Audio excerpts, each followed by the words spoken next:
On this edition of No DQ&A video, I'll be talking about The Rock and when he might be returning. I'll also be talking more about Extreme Rules and my thoughts on the matches. All this and more, stay tuned.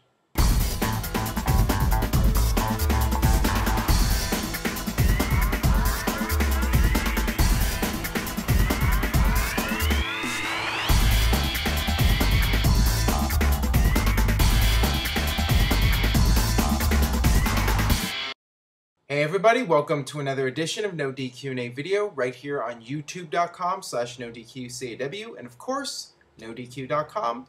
Let's get right down to your questions. When is The Rock going to return? I think a lot of it has to do with his movie schedule.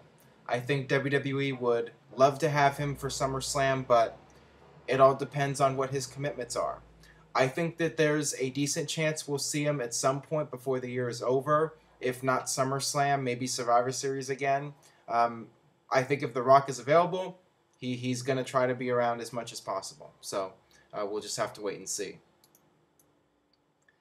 Over this year coming up, who can you see returning to the WWE and what reasons would they have to return? I think that there's a decent shot that we'll see John Morrison back perhaps in the next year. Why would he return? I think that he wants to be a top guy in WWE. He still has a lot to accomplish that he hasn't done. I think that, once he's healed up and he feels he's ready to come back, he'll be back. And hopefully he'll get a big push because I think John Morrison is one of the most talented guys in the wrestling business today. I mean, he is just a tremendous performer.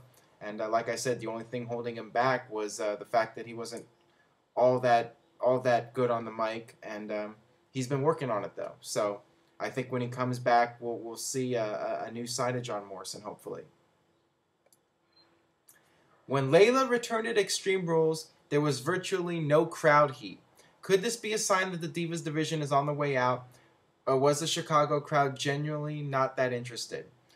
I think the crowd was dead because they were expecting Karma to show up, and WWE had to pull the big swerve on everybody. I think that's why they were not interested in the match. They wanted to see Karma come out and just destroy the Bella Twins, and it didn't happen. And now the Bella Twins are gone. Karma will not get her payback now. Easy storyline right there. WWE fails to capitalize. Whatever. Do you think WWE is building up to having Ryback as the new Goldberg? I don't think WWE wants to create another Goldberg. I don't think they want a guy that gets a ton of wins and then has a big head, and he thinks he's a big shot. I suspect Ryback will lose at some point. I'm actually surprised that Brodus Clay has gotten such a winning streak at this point, because the more these guys win, the more they feel that they're big stars, and WWE doesn't like to do that. They want to humble these guys and want them to have to slowly work their way up to the top. So it's kind of unusual for WWE to give people these massive winning streaks week after week, although at this point Ryback's only beating enhancement talent, so it's not as bad as him coming in and beating Dolph Ziggler like some other people. And the thing is, too, I don't think WWE wants the fans to associate him with a past act. They don't want the Goldberg chants.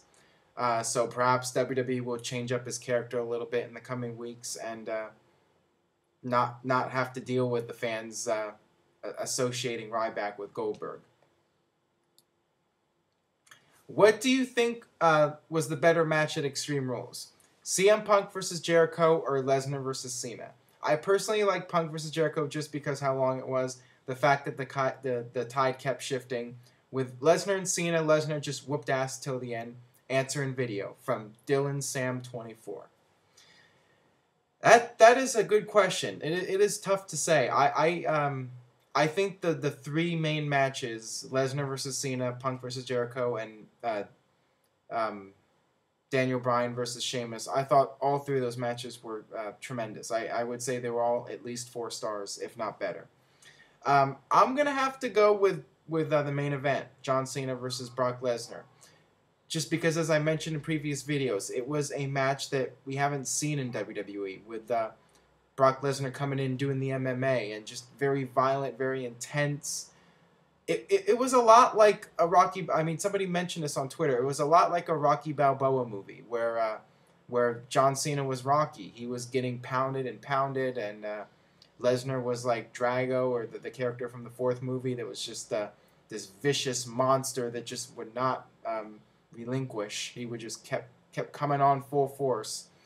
I thought that was a story WWE was telling, and I thought they told it really well. Now, as we've all talked about, the idea of Lesnar losing in his first match, probably not a good idea, but in terms of what WWE was trying to accomplish with that match, I thought that they succeeded big time, and people that bought the pay-per-view got to see a great simulated fight. So, great match in my opinion, and very, very, very memorable too. I think it's something people are going to remember for years to come.